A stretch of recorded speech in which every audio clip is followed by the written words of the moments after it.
Hello అందరికీ. నేను మీ రేణుక. మీ కుటుంబ సభ్యులందరికీ వినాయక శుభాకాంక్షలు. నేను ఆల్రెడీ నిన్న షార్ట్ వీడియో చేసుకొని వాళ్ళు ఫుల్ వీడియో అప్లోడ్ చేస్తున్నాననమాట. నిన్న అసలు టైమే కుదరలేదు. సో, నేనెలా చేసుకున్నాను అండ్ శివరాత్రి కోసం ముందు రోజు నేనెలా చేసుకున్న ప్రిపరేషన్ చేస్తున్నానో ఒకసారి మీతో షేర్ చేస్తాను చూసేయండి. గ్యాస్ స్టవ్ కానీ అంట్లు ఏవైతే ఉంటాయో మనం క్లీన్ చేసుకోవాల్సినవి అన్నీ క్లీన్ చేసుకున్న పూజకి సంబంధించినవన్నీ. నెక్స్ట్ డే మార్నింగ్ 5:30కి లేచాను. శివరాత్రి రోజు అంటే నిన్న మార్నింగ్ 5:30కి లేచాను నేను. లేచి శుభ్రంగా మా పాప ఫస్ట్ బాటిల్స్ అన్నీ క్లీన్ చేసుకొని ఫ్లోర్ మొత్తం ఇంక నీట్‌గా క్లీన్ చేసుకున్నా. ఫ్లోర్ ముందు రోజు క్లీన్ చేసినా సరే ఆ డే మళ్ళీ మరుసటి రోజు క్లీన్ చేయాలి కదా! సో, అందుకని చెప్పి ఇలా కాదని చెప్పి ముందు రోజు ఓన్లీ అంట్లుంటాయి. అంట్లు పాచివి అంటారు కదా! పాచి అంట్లు గ్యాస్ స్టవ్ కూడా కడిగేసి పెట్టుకున్నామంటే ఇబ్బంది ఉండదు. పడుకోబోయే ముందు ఇంక మనం ఎలాగో గ్యాస్ ఆన్ చేయం కాబట్టి శుభ్రంగా గ్యాస్ కూడా కడుక్కొని పెట్టుకున్నాను అనమాట. ఇక్కడైతే మా బుడదాని బాటిల్స్ అన్నీ క్లీన్ చేస్తూ ఉన్నా నేను. ఎప్పుడైనా ఒకటి గుర్తుపెట్టుకోండి, ఫెస్టివల్ రోజు కంపల్సరీగా పాచివంటూ ఏమీ ఉండకూడదు ఇంట్లో. ఏదైనా సరే క్లీన్‌గా ఉండాలి. ఉన్నంతలో నీట్‌గా ఉంటే సరిపోతది మ్యాక్సిమం. నేను అలాగే చేస్తాను. నాకు శివరాత్రికి అంటే బాగా గుర్తొచ్చే విషయం ఏంటి అంటే మాది ప్రకాశం జిల్లా అనమాట. కోటప్పకొండ చాలా బాగా ఫేమస్ మా తల్లి. అసలు ఈరోజు తిరణాలైతే రికార్డింగ్ డాన్స్‌లని అసలు చాలా ఉంటాయి. లేడీస్ వెళ్ళటం కూడా కష్టమే అని అంటారు. సో, నేనైతే ఎప్పుడూ వెళ్ళలేదు కానీ చాలా బాగుంటది. ప్రభలు గాని సో, ఇదంతా చాలా నీట్‌గా ఉంటదక్కడ. అసలెంత సంతోషంగా ఇవాళ రాత్రంతా జాగారం చేసి హ్యాపీగా పూజ చేసుకొని వస్తారనమాట. శివుడి దర్శనం చేసుకొని అందరూ. ఇంక తెల్లారి పొద్దున్నే సముద్ర స్నానానికి కూడా వెళ్తారు. చాలా హ్యాపీగా సరదాగా సరిపోద్ది. కొన్ని వందల ప్రభలొస్తాయనమాట అక్కడికి. మొక్కుబళ్ళతో కొంతమంది మొక్కుకొని దేవుడి దగ్గరికొచ్చి ఆ మొక్కుల్ని చెల్లించుకొని ప్రభలు కట్టి అక్కడ అలా ప్రభల తీర్థం అని చెప్పి చేస్తారనమాట. అసలు చాలా జరుగుతుంది. ఇప్పుడు అందరూ భలే భలే చేస్తున్నారబ్బా! ఏ చిన్న చిన్న పండగలనైనా సారీ. ఇంక మార్నింగ్ అయితే నిన్న మార్నింగ్ ఏం చేశానంటే మిల్క్ ప్యాకెట్ తీసుకొనొచ్చా. మాకు కిందనే అనమాట షాపు. ముందు రోజు మా హస్బెండ్ వెళ్తే లేవని చెప్పారంట. అందుకని చెప్పి నేనే వెళ్ళి పెరుగు, పాలు తీసుకొని వచ్చేసేసాననమాట. ఎప్పుడైనా ఒకటి గుర్తుపెట్టుకోండి, మీకు పాలు ఫ్రెష్‌గా ఉండాలి. లేదంటే పండగ రోజు మాత్రం పాలు ఇరిగినాయంటే బాధపడాల్సొస్తది. మీరు ఒకవేళ పాలు ఇరిగింది, అయ్యో! మేము డిసప్పాయింట్ అవుతాం అనుకునేవాళ్ళు అసలు పాయసం అనే మాట ఎత్తుకోవద్దు. ఇంకేదైనా వేరే వేరే స్వీట్స్ ఉంటాయి కదా! అవి చేయండి. పాయసమే చేయాలనేం లేదు కదా! అండ్ ఇంకోటి, మీరు ఏదైనా ప్రసాదం తయారు చేయాలి అనుకున్నప్పుడు మీరు దేవుడికి పెట్టే ప్రసాదం తయారు చేయాలి అనుకున్నప్పుడు కంపల్సరీగా స్నానం చేయండి. స్నానం చేయకుండా ప్రసాదం అనేది అసలు చేయకూడదు.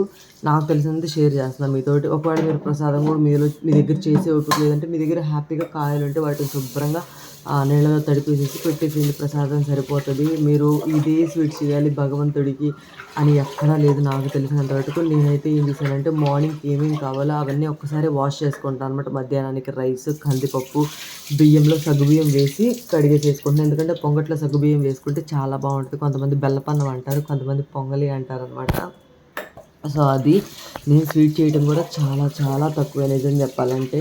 ఏదో కొంచెం లైట్‌గా నేను నిజం చెప్పాలంటే ఒక గిద్ద పొంగల్ అంటే ఒక చిన్న టీ గ్లాస్ పొంగల్ చేశా అంతే. ఇది కూడా మధ్యాహ్నం దాకా వచ్చింది మాకు.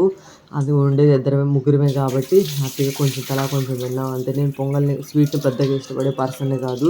నిజం చెప్పాలంటే ఇలాంటి ఫెస్టివల్స్ అప్పుడు ఏదన్నా పొంగలి మిస్‌ఫైర్ అయినా సరే అలాంటివి జరిగినప్పుడు భలే బాధేస్తది. అబ్బో! ఏదో జరిగిద్ది అని చెప్పి. నాకు లాస్ట్ టైం పండగకి ఏదో ఫెస్టివల్ వస్తే లాస్ట్ ఏదో ఇక్కడికొచ్చాక ఏదో ఫెస్టివల్ అయితే చేసుకున్నాము. అదేంటో గుర్తు రావటం లేదు గానీ, ఆ రోజు ఏమైందంటే సంక్రాంతి అప్పుడు అనుకుంటా మేబీ. సంక్రాంతి అప్పుడో లేకపోతే సంక్రాంతికి ముందో ఏదో జరిగిందబ్బా ఫెస్టివల్. అయితే నాకేమైందంటే నేనేం చేశానంటే లాస్ట్ ఇయర్ అనుకుంటా మేబీ 2024లో అనుకుంటా.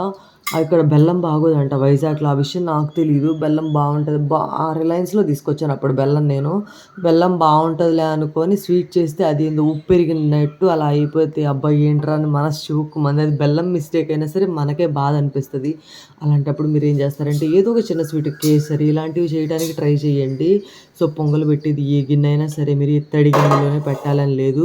పసుపు పూసుకొని 5 బొట్లు పెట్టుకోండి. 5 కొంతమంది 9 ఇలా లెక్కేసి పెడతారనమాట. నేను 5 బొట్లు పెట్టుకున్నా. గ్యాస్ స్టవ్‌కైతే లక్ష్మీదేవి అంటారు నాకు తెలిసినంత మటుకు. గ్యాస్ స్టవ్‌కైతే సింగిల్ బొట్టు పెట్టుకున్నా. పసుపు పూసుకొని బొట్టు పెట్టుకున్నా. నేను ఎప్పుడైనా సరే ఒకటి గుర్తుపెట్టుకోండి, పొంగలి రాగి పాత్రలోనే చెయ్యాలి అంటారు కదా! అలా ఏం లేదు. పొంగలి పాత్ర తపాళా అని వస్తుంది నాకైతే మాత్రం నిజం చెప్పాలంటే. పొంగలి పాత్ర ఏదైనా సరే పర్లేదు. అది మనం నీచు వండుకొని పాత్ర అయితే సరిపోతుంది, తప్పేమీ లేదు. మన దగ్గర మట్టి కుండ అంటే మట్టి కుండలో వండుకున్న తప్పేమీ లేదు. సరే నేనైతే మాత్రం దీంట్లో ఒక 5 బొట్లు పెట్టుకొని నేను కూడా బొట్టు పెట్టుకుంటున్నా. ఫస్ట్ వండే మనం బొట్టు పెట్టుకొని ఆ తర్వాత బొట్లు పెట్టాలి. నేను అది మర్చిపోయి దానికి బొట్లు పెట్టాక, పాత్రకి బొట్లు పెట్టి గ్యాస్ పై బొట్లు పెట్టాక నేను బొట్టు పెట్టుకున్నా. ఫస్ట్ మనం పెట్టుకోండి బొట్టు. పెట్టుకున్న తర్వాత మీరు ఇలా చేసుకోండి. ప్రాసెస్ అయితే మాత్రం పొంగల్ అందరికీ వచ్చు, చాలా సింపుల్. నేనైతే మాత్రం ఒక గ్లాసు రైస్కి అండ్ ఒక 1/2 లీటర్ పైనే పాలు పోసా. అండ్ ఎంత 1/4 లీటర్ అంటారు నాకు తెలిసినంత వరకు. 1 లీటర్ కొంచెం తక్కువగా పాలు పోసేసాను అనమాట. కొంచెం వాటర్ కూడా యాడ్ చేసుకోండి ఇందులోనే. సో ఇలా చేసుకోవటం వల్ల పొంగలి చాలా స్వీట్గా ఉంటుంది అనమాట. నిజం చెప్పాలంటే తినడానికి కూడా చాలా బాగుంటుంది. మీరు ఎక్కువ పాలు పోసుకొని వండుకుంటే పొంగల్ చాలా బాగుంటుంది. ఎక్కువ నీళ్ళు యాడ్ చేయకుండా తక్కువ అమౌంట్ ఆఫ్ నీళ్ళు, ఎక్కువ అమౌంట్ ఆఫ్ పాలు పోసుకోండి. ఇంకా తర్వాత పాలు కాగేలు భగవంతుడికి నేనేం చేశానంటే పటాలన్నీ తుడిచేసుకొని, నేను రోజు ఏం పూజ చేయలేను, పాప ఉంటుంది కదా నాకు, రోజు పూజ చేయాలన్నా కూడా కొంచెం నాకు కష్టంగానే ఉంటుంది. ఇంట్లో పని అంతా చేసుకోవాలంటే నేను పెళ్లి కాకముందు అయితే రోజు పూజ చేసేదాన్ని. అమ్మ వాళ్ళ ఇంట్లో ఉంటే రోజు పూజ చేసేదాన్ని. ప్రతిరోజు వాక్కి వెళ్ళేదాన్ని. మార్నింగ్ ఎప్పుడు 4:30 ఆ టైంకి కంపల్సరీగా వాక్కి వెళ్ళేదాన్ని, పూజ చేసుకునేదాన్ని. ఇప్పుడు అలా కుదరట్లేదు. నాకు కూడా ట్రై చేయాలి. ఇంకా కొంచెం పాప పెద్దది అవుతుంది కాబట్టి పూజ చేసుకోవడం స్టార్ట్ చేసి వాకింగ్కి వెళ్ళడం కూడా మళ్ళీ స్టార్ట్ చేయాలన్నమాట. సో పటాలన్నీ తుడుచుకొని పసుపుతో అండ్ బొట్టు కుంకుమతో బొట్టు పెట్టుకుంటున్నాను అనమాట. చాలామంది నేను అంతకుముందు అయితే గంధంతో పెట్టేదాన్ని. గంధం ఫస్ట్ పెట్టి భగవంతుడికి, తర్వాత కుంకుమ పెట్టేదాన్ని. ఎప్పుడైనా ఒకటి గుర్తుపెట్టుకోండి, మీరు బొట్టు పెట్టాలన్నా లేదు ఒక పువ్వు పెట్టాలన్నా ఫస్ట్ వినాయకుడికి పెట్టండి. ఎలాంటి విఘ్నాలు లేకుండా ఈ పూజని కంప్లీట్ చేసి స్వామి అని చెప్పి. నాకు తెలిసినంత వరకు అదే ఫస్ట్ వినాయకుడికే పెట్టుకుంటారు. మీరు ఎవరైనా సరే ఫస్ట్ వేరేగా పెట్టుకుంటే ఓకే, మీరు మీ ఇష్టం వచ్చిన ఎవరి ఇష్టాలకు తగ్గట్టు చేసుకోవచ్చు, తప్పేమీ లేదు. నేనైతే ఫస్ట్ పసుపు పెట్టుకుని తర్వాత కుంకుమ పెట్టుకుంటాను అనమాట భగవంతుడికి ఎప్పుడైనా సరే. అప్పుడు కుంకుమ అనేది త్వరగా స్టిక్ అవుతుంది తడి మీద పెట్టడం వల్ల.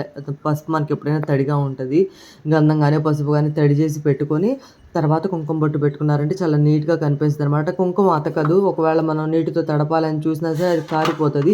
అదే పసుపు గంధం అయితే కొంచెం ముద్దలాగా ఉంటుంది కదా, సో ప్రాబ్లం లేదు. అలా చేసుకోండి ఎప్పుడైనా సరే. ఎక్కువ పటాలు ఉంచుకొని దేవుడు గుడిని చల్లాచెదురు చేసుకోవద్దండి. మీకున్నంతలో ఏదో మీరు ఏ భగవంతుడు నమ్ముతారో ఆ భగవంతుడి ఫోటో 2, 3, 5 మినిమం, ఇంతకు మించి పెట్టుకోవద్దు. ఇంకా చిన్న చిన్న విగ్రహాలు ఉంటాయి కదా, ఇప్పుడు చాలామంది విగ్రహాలు పెట్టుకోవచ్చు, వెండి విగ్రహాలు, ఇబ్బంది ఏం లేదు. ప్రతిరోజు పూజ చేయాల్సిన అవసరం ఏం లేదు. శివలింగం కూడా పెట్టుకోమని చెప్తున్నారు చాలామంది. అయితే ఇలా చెప్తూ ఉంటారు కదా, చాగంటి గారు కానీ ఇలా వీళ్ళు చెప్తూ ఉన్నప్పుడు వింటాను నేను కూడా కొన్ని పెట్టుకోవచ్చు, ఇబ్బంది లేదు అని చెప్తున్నారు. సో నేనైతే ఇంకా ట్రై చేయలేదనమాట. నా దగ్గర నిజం చెప్పాలంటే శివలింగం కూడా లేదు. మొన్న ఊరికి వెళ్ళినప్పుడు ఇలాంటివి తీసుకొని వచ్చా. 3 ఒక దాంట్లో ఉంటాయి. శివలింగం, నంది అండ్ వినాయక స్వామి ముగ్గురు ఒక దాంట్లో నుండి ఒక గాజు టైప్ ఆఫ్ది కొన్నాను అనమాట. అది ఎంతో పడింది, 90 రూపీస్ ఏమో. వైజాగ్ అప్పుడు స్టార్టింగ్లో ఒకసారి వైజాగ్ వచ్చినప్పుడు ఇక్కడ దగ్గరలో వెళ్ళి తీసుకొచ్చుకున్నాం అనమాట, టెంపుల్కి వెళ్ళి. సో ఇలా చేసుకున్నాను నేనైతే. పూలతో డెకరేషన్ ముందు రోజే ఒక 20 రూపీస్కి ఫ్లవర్స్ అయితే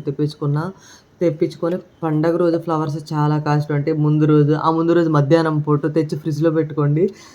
ఇంకా భగవంతుడి కంటే ఏది ఎక్కువ ఏదైనా పర్లేదులే అనుకుంటే మీ ఇష్టం, అది ఎవరు చెప్పేది కాదు కదా. నేనైతే చామంతి పూలు ఇలా ప్యాకెట్ కట్టేసి అమ్ముతారు కదా, చామంతి పూలు గులాబీలు ఉన్న ప్యాకెట్ తెప్పించేసుకున్నా. పిల్లలు ఉన్నప్పుడు మీరు ఒక్క అడుగు ముందులేసి చిన్న చిన్న ప్రిపరేషన్స్ అన్నీ చేసుకున్నారంటే మాత్రం కంపల్సరీగా పూజ ప్రశాంతంగా చేసుకున్నాం రా బాబు అనిపిస్తుంది. లేదంటే వాళ్ళు అట్లాగే ఇటులాగే ఇలా చేస్తూ ఉంటారు. మీరు ఏం చేస్తారంటే పిల్లలు ఉన్నప్పుడు ముందు రోజే పని మొత్తం చేసుకొని కంప్లీట్గా ఉంటే మరి నెక్స్ట్ డే ప్రశాంతంగా పూజ చేసుకునే ఛాన్స్ ఉంటుంది. లేదంటే వాళ్ళు లేకపోక ముందే లేకవండి, లేదంటే మాత్రం మీరు అసలు ఇది కూడా చేయలేరు. నేను పాప లేచేటప్పటికి నేను స్నానం చేసి రెడీ అయిపోయి నేను దీపారాధన కూడా చేసుకొని భగవంతుడికి ప్రసాదం చెల్లించుకొని పాపను లేపాను అనమాట. నిద్ర వెళ్ళి పాపను లేపి పాపను కూడా రెడీ చేసి స్టార్టింగ్లోనే వీడియో చూపించాను కదా, అలా దేవుడికి దండం పెట్టించాను అంతే. నాకు శివరాత్రి అంటే బాగా గుర్తొచ్చే కొన్ని విషయాలు మీతో షేర్ చేసుకుంటా. ఒక చిన్న విషయం ఏంటంటే, మాది పల్లెటూరు కాబట్టి సో ఎలా ఉండేది తెలిసి 3 డేస్ సెలవులు పెట్టేవాళ్ళు పిల్లలు. నిజం చెప్పాలంటే శివరాత్రికి బాయ్స్ అయితే శివరాత్రి ముందు రోజు మధ్యాహ్నం నుంచి స్కూల్కి ఎగ్గొట్టేవాళ్ళు. మేము ప్రభని కడుక్కోవాలి అని చెప్పి. ప్రతి ఇంటికి ఒక ప్రభ ఉండేది తెలుసా అండి. చెక్క ప్రభ పైన మచ్చు మీద ఉండేది, అటకల మీద వేసేవాళ్ళు. ఆ ప్రభను తీసి కాలువకి తీసుకెళ్ళి, ఉన్న చిన్న కాలువకైనా తీసుకెళ్ళి శుభ్రంగా ఆ ప్రభను కడిగేవాళ్ళు. ఆ ప్రభను కడిగి వాళ్ళు కూడా అక్కడే కోనేట్లో కొంచెంసేపు స్నానాలు చేసి ఇంటికి వచ్చేసేవాళ్ళు అనమాట ప్రభను తీసుకొని.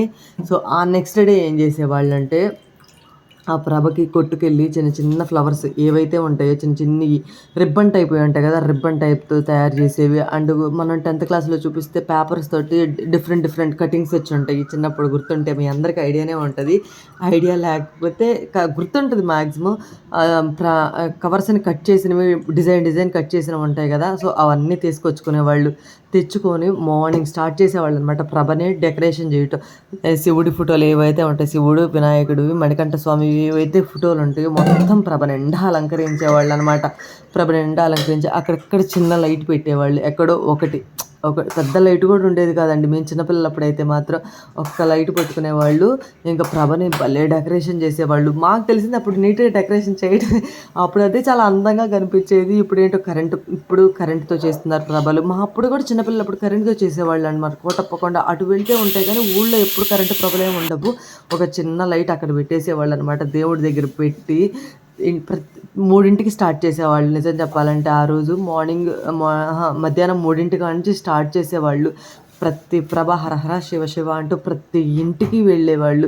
ఆ రోజు ప్రతి ఇంటి వాళ్ళు బయట ఒక చిన్న పాత్రలో అయినా సరే, ఒక చిన్న దాంట్లో గిన్నెలో అయినా సరే ఏం చేసేవాళ్ళు అంటే బియ్యం పోసి పెట్టేవాళ్ళు అనమాట.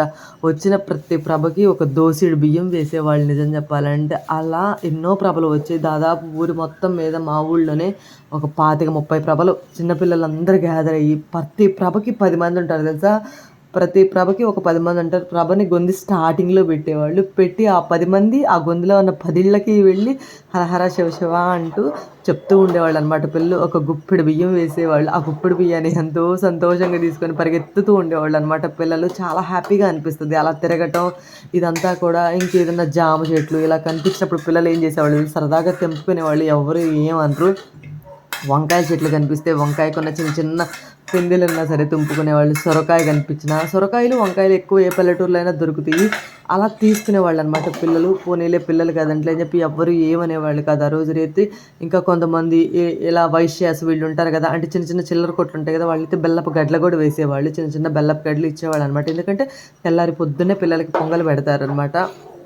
సో అందుకని వాళ్ళు చిన్న చిన్న బెల్లపు గడ్డలు ఇచ్చేవాళ్ళు. మిగతా ఏ ఇంటి వాళ్ళైనా సరే ఒక గుప్పెడు బియ్యాన్ని వేసేవాళ్ళు అనమాట. ప్రతి ప్రభకి వేయాలి కాబట్టి ప్రతి ఒక్కళ్ళు ఒక గుప్పెడు మాత్రమే వేసేవాళ్ళు. 10-25 ప్రభలు వచ్చాయి. మా చిన్నపిల్లలప్పుడు 25 మందికి వేయాలి కదా, 25 ప్రభలకు వేయాలి కదా. సో అందుకని గుప్పెడు వేసేవాళ్ళు. గుప్పెడు చొప్పున అవన్నీ తీసుకొని ఇంటికి వెళ్ళిపోయేవాళ్ళు. వాళ్ళు 3ంటికి స్టార్ట్ చేసిన ప్రభ మళ్ళీ ఇంటికి వచ్చేటప్పటికి 10-11 అయ్యిద్ది అనమాట. నాకు బాగా గుర్తుంది. 10-11 అయ్యిద్ది వాళ్ళ ఇంటికి వచ్చేటప్పటికి.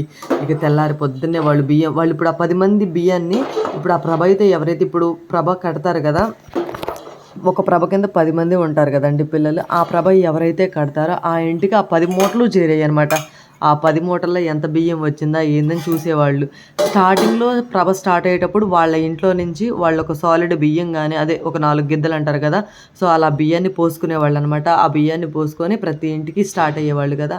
ఇక వాళ్ళ ఇంటికి వచ్చాక ఎన్ని బియ్యం అయితే వాళ్ళ ఇంట్లోకి చేరతాయో అన్ని బియ్యంలో వాళ్ళు ఏం చేస్తారంటే ఆ 10 మంది పిల్లలకి ప్రసాదం పొంగలి, పులిహోర, దద్దోజనం ఇవన్నీ చేసి, మళ్ళీ అన్నము, కూరలు, వంకాయ కూర, పప్పు, సాంబార్ ఇవన్నీ చేసి ఆ 10 మంది పిల్లలకి భోజనాలు పెట్టేవాళ్ళు అనమాట. ఆ 10 మంది పిల్లలకి భోజనాలు పెట్టి స్టార్టింగ్ పొంగల్ పెట్టంగానే కొంచెం అంత పొంగల్ తీసి అంత శివాలయానికి ఇచ్చొచ్చేవాళ్ళు.